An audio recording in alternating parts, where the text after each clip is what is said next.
Swaraj news కి స్వాగతం. కుటుంబాన్ని అడ్డుపెట్టుకుని గెలిచిన ఎమ్మెల్సీ బల్మూరి వెంకట్. ఆంబోతు నోటికి తాళం వేస్తాం. నియోజకవర్గంలో పార్టీ అభివృద్ధి సమస్యల పరిష్కారానికి కృషి. నియోజకవర్గ ప్రజలతో ఎనలేని సంబంధం. ఇష్టం వచ్చినట్లు మాట్లాడితే ఊరుకోం. ఎమ్మెల్సీ కౌశిక్ పై ఫైర్ అయిన ఎమ్మెల్సీ గత ఎన్నికల్లో హుజురాబాద్ ఎమ్మెల్యే పాడి కౌశిక్ రెడ్డి కుటుంబాన్ని సెంటిమెంట్ను అడ్డుపెట్టుకుని గెలిచాడని ఇష్టం వచ్చినట్లు ఆంబోతులో మాట్లాడితే ఊరుకోమని ఆంబోతు నోటికి తాళం వేస్తామని పరోక్షంగా హెచ్చరించారు ఎమ్మెల్సీ బల్మూరి వెంకట్. ఆదివారం హన్మకొండ జిల్లా కమలాపూర్ మండలంలోని అంబాల గ్రామ పర్యటనకు వచ్చిన ఆయన ఇటీవల కమలాపూర్ వ్యవసాయ మార్కెట్ కమిటీ వైస్ చైర్మన్ గా ఎన్నికైన దేశిని ఐలయ్య గౌడ్ను మర్యాదపూర్వక కలుసుకొని శుభాకాంక్షలు తెలిపారు. అనంతరం ఆయన స్థానిక పార్టీ లీడర్లతో యోగక్షేమాలు అడిగి తెలుసుకుని పార్టీ డెవలప్ కోసం కృషి చేస్తామని తెలిపారు.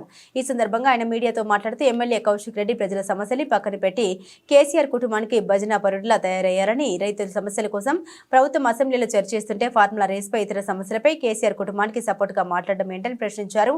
దళిత స్పీకర్ను అవమానించడం సరికాదని, నియోజకవర్గంలో కాంగ్రెస్ పార్టీ డెవలప్ కు ప్రజా సమస్యల పరిష్కారం కృషి చేస్తామని, నియోజకవర్గ ఇన్ఛార్జి ప్రణవ్ కాస్త మెతకాని నేను కాస్త రఫ్ అని ఎమ్మెల్యేకు ధీటుగా సమాధానం ఇస్తామని చెప్పారు.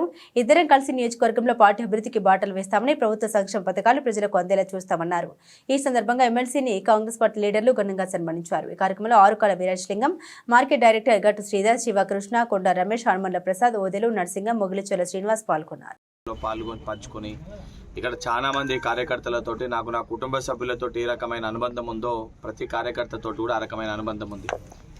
ఆ రకమైన అనుబంధంలో భాగంగానే దేశన్ ఐలయ్య కూడా గతంలో ఐలయ్య గారు నేను 2 సంవత్సరాలు ఇక్కడ తిరిగినప్పుడు ఈ యొక్క కమలాపూర్ మండలానికి సంబంధించి ఆ రోజు పూర్తి బాధ్యత వారు తీసుకొని ఏదున్నా కూడా పరామర్శలకు కానీ ప్రతి కార్యక్రమానికి కూడా ముందుండి ఆ రోజు కాంగ్రెస్ పార్టీ కష్టకాలంలో వారు ఏదైతే కృషి చేయడం జరిగింది, వారి కృషిని పార్టీ డీసీసీ అధ్యక్షులు జిల్లా మంత్రివర్యులు పొన్నం ప్రభాకర్ గారు, అదేవిధంగా శ్రీధర్ బాబు గారు, పీసీసీ అధ్యక్షులు మహేష్ కుమార్ గౌడ్ గారు, ముఖ్యంగా ఏదైతే మా గౌరవ ముఖ్యమంత్రి రేవంత్ రెడ్డి గారి ఆదేశాల మేరకు ఇక్కడ ఉన్న స్థానిక నాయకుడు ప్రణవ్ అందరూ కలిసి కష్టకాలంలో పార్టీ కోసం కష్టపడ్డ వ్యక్తులకి గుర్తించి ఏదైతే మార్కెట్ కమిటీ వైస్ చైర్మన్గా వారికి అవకాశం ఇవ్వడం జరిగింది. చైర్మన్గా తోటం రవీందర్ గారికి, అదేవిధంగా సభ్యులుగా శివ, రవీందర్ అట్లా సభ్యులుగా అందరూ కూడా పార్టీ కోసం కష్టపడ్డ వారికి ఇవ్వడం జరిగింది.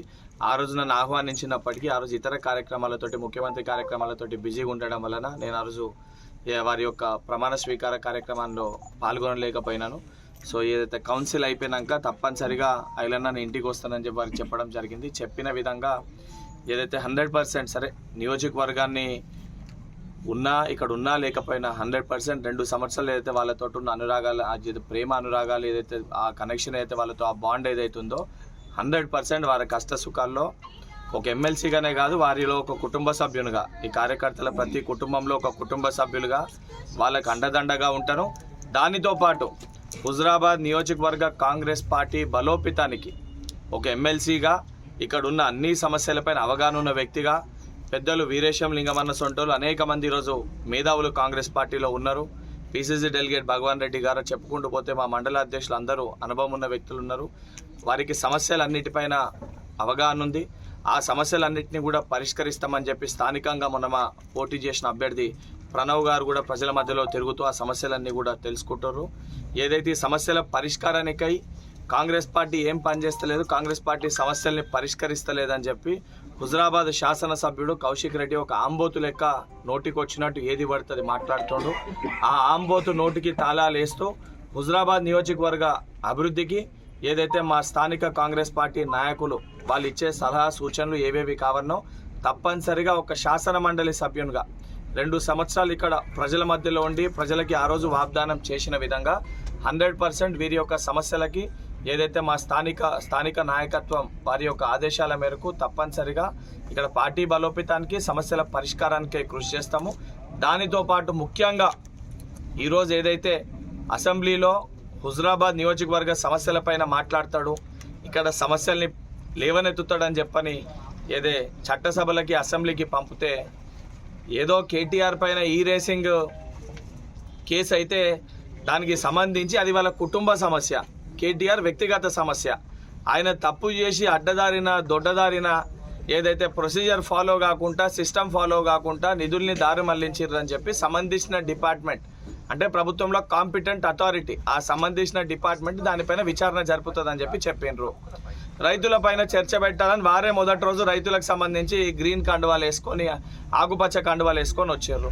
సరే, చెప్పిన విధంగా రైతులపైన చర్చ పెడదామని చెప్పి అసెంబ్లీలో ఆ చర్చలో పాల్గొనాలని చెప్తే రైతులపైన సమస్యలపైన చర్చ కంటే కూడా మాకు కేవలము మా కల్వకుంట్ల కుటుంబం అంటే బీఆర్ఎస్ పార్టీ అంటే కేవలము కేటీఆర్, కేసీఆర్, కవిత, హరీష్ రావు ఆ కుటుంబ బాగు కోసమే కృషి చేస్తాము, వాళ్ళ కోసమే కొట్లాడతాం అనే విధంగా స్థానిక శాసనసభ్యుడు కౌశిక్ రెడ్డి వివరించిన తీరు, ఒక దళిత స్పీకర్ని అవమానించే విధంగా వారి పట్ల ప్రవర్తించిన తీరు కూడా యావత్ తెలంగాణ సమాజం గమనించింది. ఇప్పటికన్నా కౌశిక్ రెడ్డికి చెప్తున్నా, ఏదైతే ప్రజలందరూ కూడా ఆ రోజు నువ్వు ఏడుపులు ఏడ్చి కుటుంబ సభ్యులను అడ్డం పెట్టుకొని నన్ను గెలిపించకపోతే నేను చనిపోతా అంటే పాపం మా నాయకుడు మా కాంగ్రెస్ పార్టీ అభ్యర్థి వాస్తవాలు చెప్పినప్పటికీ కూడా ఆ రోజు సానుభూతి వచ్చే విధంగా నువ్వు ఏదైతే మాయమాటలు చెప్పి హుజరాబాద్లో నువ్వు ఎమ్మెల్యేగా గెలిచినప్పుడు నీకు ఇచ్చిన అవకాశాన్ని వినియోగించుకొని స్థానిక సమస్యలపైన అసెంబ్లీలో లేవనెత్తి ముఖ్యమంత్రి గారి దృష్టికి తీసుకొని వచ్చు. ఎందుకంటే ఇది ప్రజాప్రభుత్వం.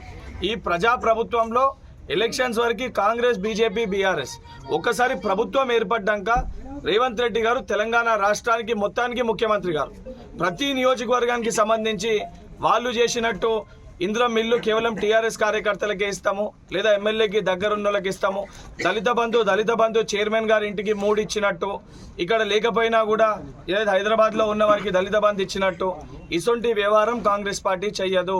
కాంగ్రెస్ పార్టీ తెలంగాణ రాష్ట్రంలో ఉన్న బడుగు బలైన వర్గాల కోసము, పేద ప్రజల కోసము, ప్రజల సంక్షేమం కోసము తప్పనిసరిగా అన్ని నియోజకవర్గాలను కూడా అభివృద్ధి పదంలో ముందుకు తీసుకొని వెళ్ళాలని ఒక దృఢ సంకల్పంతో మా ముఖ్యమంత్రి గారు పనిచేస్తున్నారు.